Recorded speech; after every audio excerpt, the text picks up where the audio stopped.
La Chine lance un nouvel assaut contre l'Inde. Les Philippines mettent en garde la Chine en mer de Chine méridionale. Et votre restaurant chinois préféré pourrait bien vous espionner. Et bien d'autres choses encore à la une de l'actualité chinoise de cette semaine.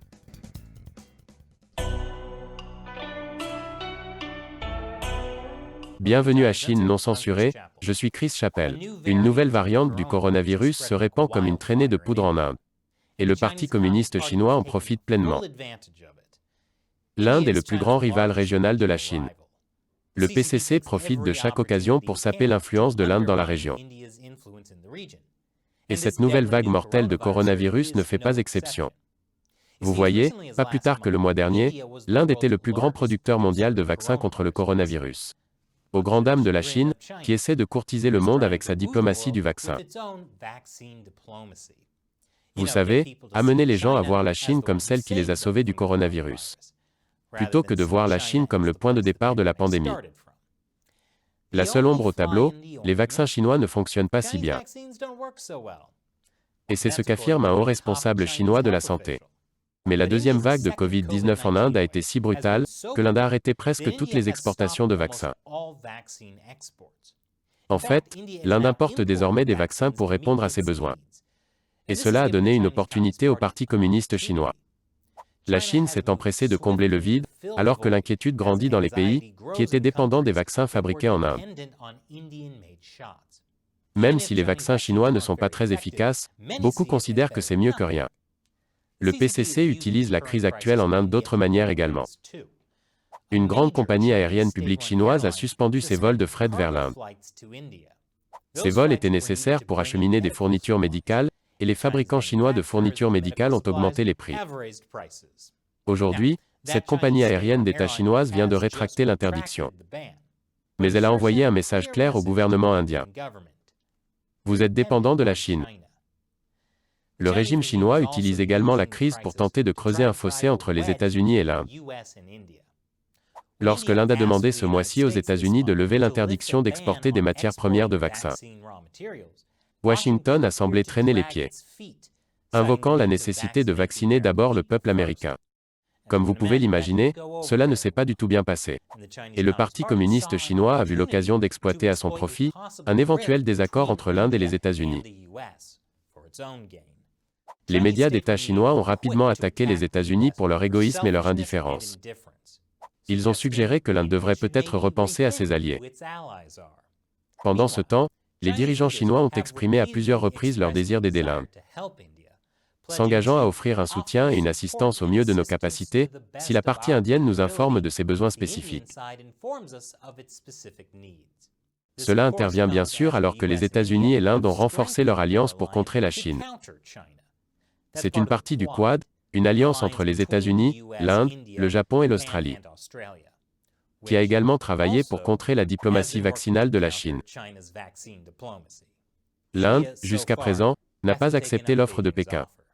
Et l'administration Biden envoie maintenant du matériel de vaccination à l'Inde, ainsi que plus de 100 millions de dollars en fournitures Covid. Mais alors que l'humanité lutte toujours pour mettre fin à la pandémie, dont le Parti communiste chinois est responsable, le parti sera encore là, essayant de tourner la pandémie à son propre avantage. Les Philippines sont un peu agacées par les incursions répétées du Parti communiste dans les eaux contestées de la mer de Chine méridionale.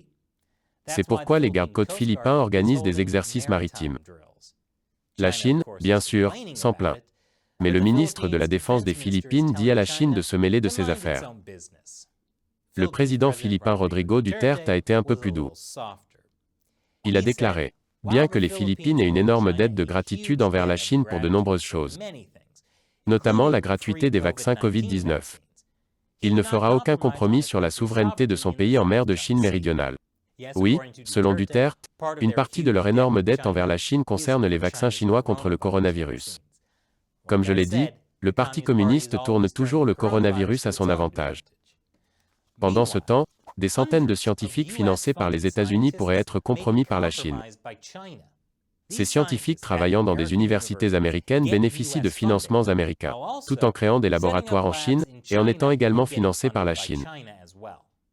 Michael Loher, directeur adjoint des Instituts nationaux de la santé, a donné l'exemple d'un chercheur américain qui avait un laboratoire en Chine et était financé par le gouvernement chinois pour faire exactement le même travail, alors qu'il bénéficiait d'une bourse de recherche des INS pour travailler aux États-Unis.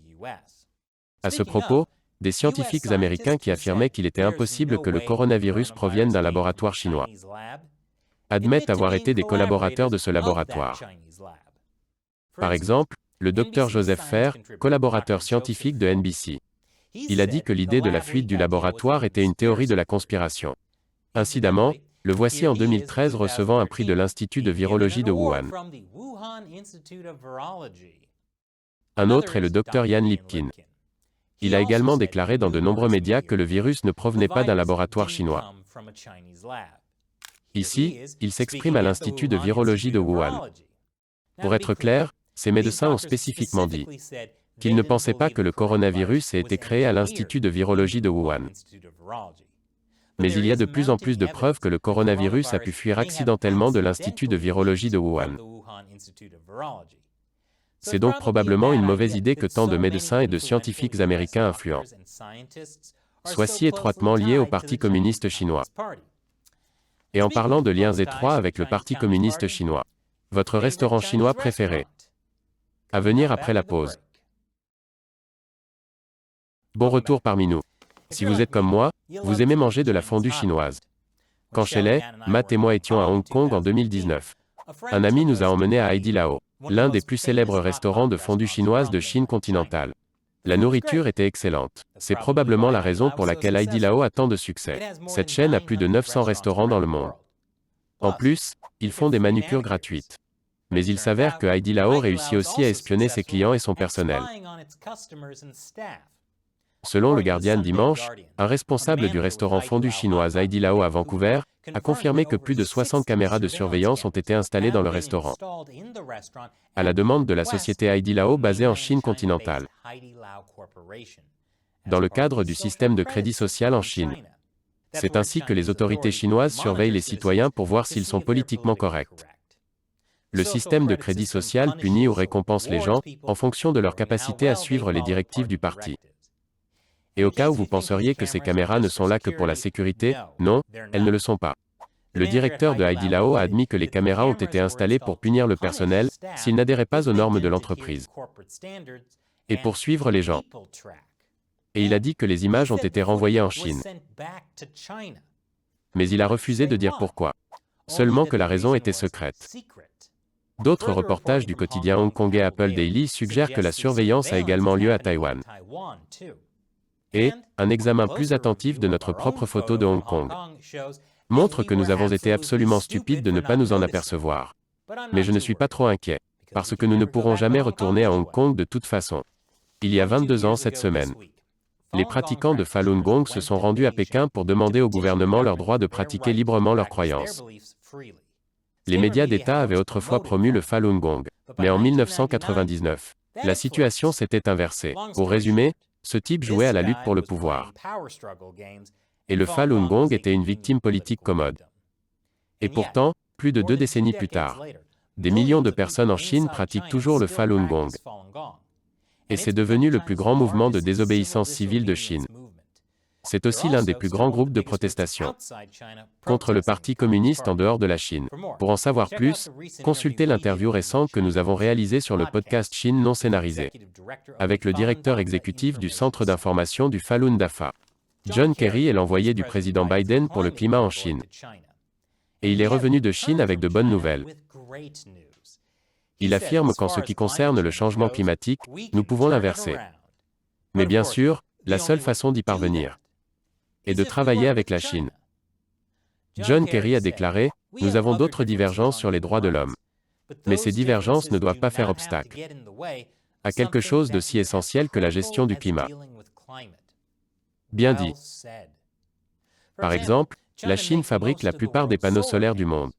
C'est parce qu'elle a volé la technologie à des entreprises américaines. Mais ce n'est pas la question. Nous ne pouvons pas laisser cela nous empêcher de coopérer sur les questions climatiques.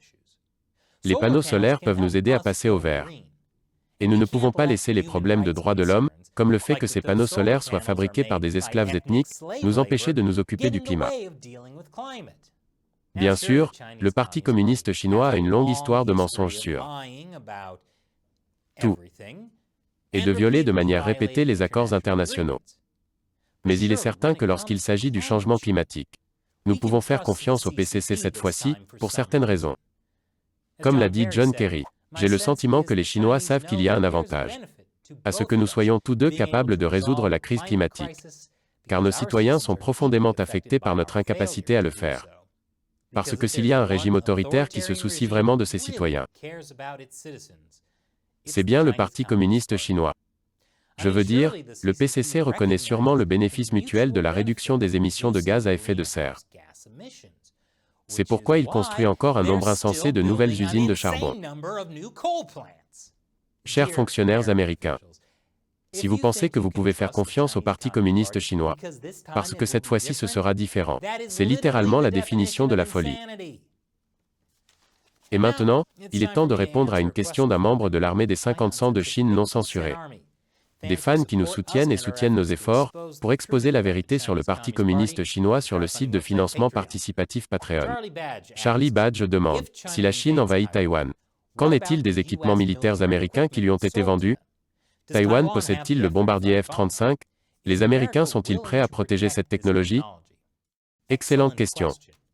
Il est évident que les États-Unis s'inquiètent de ce qui se passerait si l'équipement militaire américain vendu à Taïwan tombait entre les mains du Parti communiste chinois. C'est d'ailleurs l'une des raisons pour lesquelles Taïwan ne dispose pas du F-35.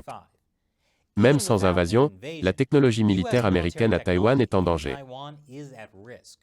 Selon un expert, il serait très difficile pour les Taïwanais de détenir les secrets. Non pas parce qu'ils les abandonneraient volontairement, mais en raison de l'infiltration des Chinois dans leur système. Ensuite, il y a les questions d'argent. Le F-35 est un avion de combat très coûteux. Non seulement à l'achat, mais aussi à la maintenance. Certains pensent que cet argent serait mieux dépensé dans d'autres systèmes de défense. Cependant, il existe des arguments en faveur de la vente du F-35 à Taïwan.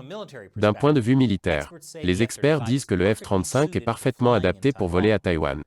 L'avion peut décoller de pistes courtes et atterrir verticalement comme un hélicoptère. Cela serait important dans une guerre avec la Chine, qui bombarderait probablement les aérodromes de Taïwan en empêchant les jets traditionnels de décoller. Mais bien sûr, un tel mouvement pourrait mettre en colère la Chine. Et donc, pour diverses raisons, le soutien militaire américain à Taïwan reste limité. Merci pour votre question Charlie, et un grand merci à tous ceux qui soutiennent Chine non censurée sur Patreon. Nous ne pourrions pas faire cette émission sans vous. Merci de vous joindre à nous dans la lutte pour démasquer le Parti communiste chinois aux yeux du monde entier. Si vous souhaitez nous rejoindre, rendez-vous sur patreon.com/ChinUncensored. Encore une fois, je suis Chris Chappell, à la prochaine fois.